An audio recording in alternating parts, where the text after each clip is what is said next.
My name is Joelle Taylor and I'm a poet. What is a poem?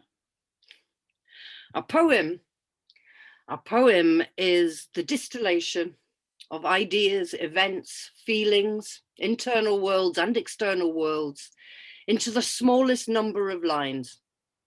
It's the way of making the invisible visible, and it's humanity's attempt to understand ourselves.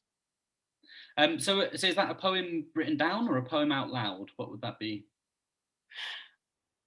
It's a poem written down, but no, I mean, my whole career has been based on the live environment. For me, poetry is an organic, living thing.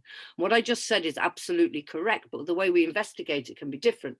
Like I've always said that writing a poem is an act of resistance, but to perform it is a revolution. To perform it does more than the poem.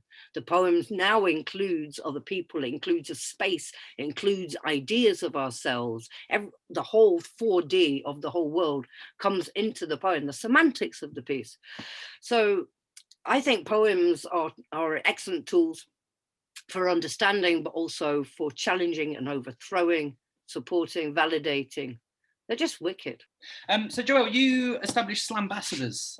Yes, the National Youth Slam Championships. If you were to judge a slam, what would you say makes the perfect poem?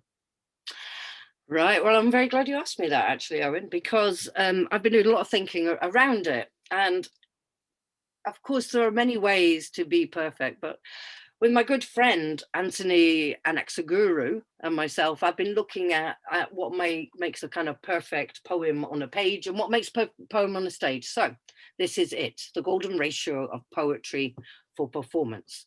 You have an opening statement, a kind of certainty. You have an image, that's 3 very strong images. So statement, 3 images, there may be a question that you're asking or some kind of epiphany moment in the poem.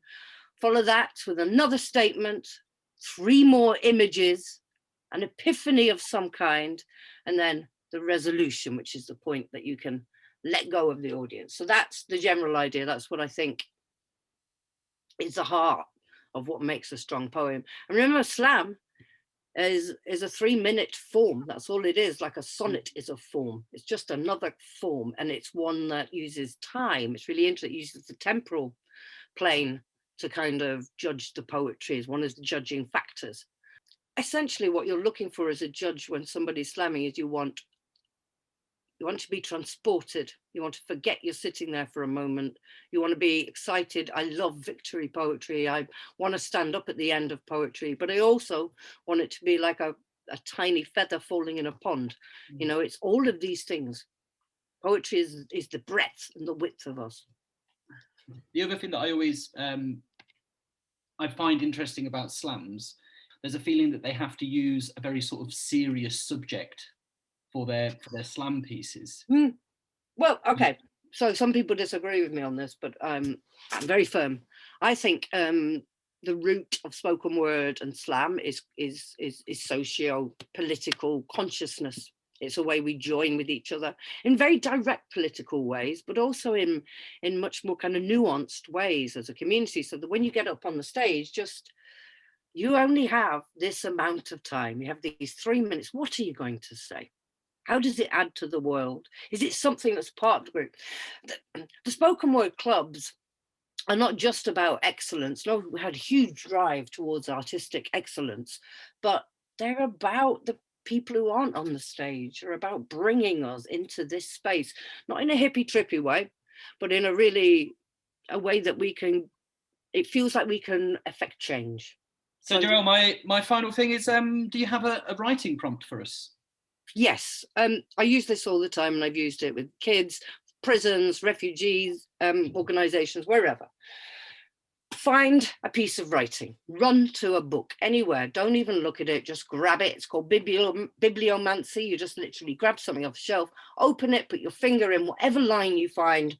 That is the first line for your poem. Now skip the book a bit, put your finger in again, whatever the second line is the ending line of your poem. Give yourself 5 minutes to find the journey, the poem within. It's a great one for your morning papers, a great one to kind of clear the brain and get thinking. Good luck.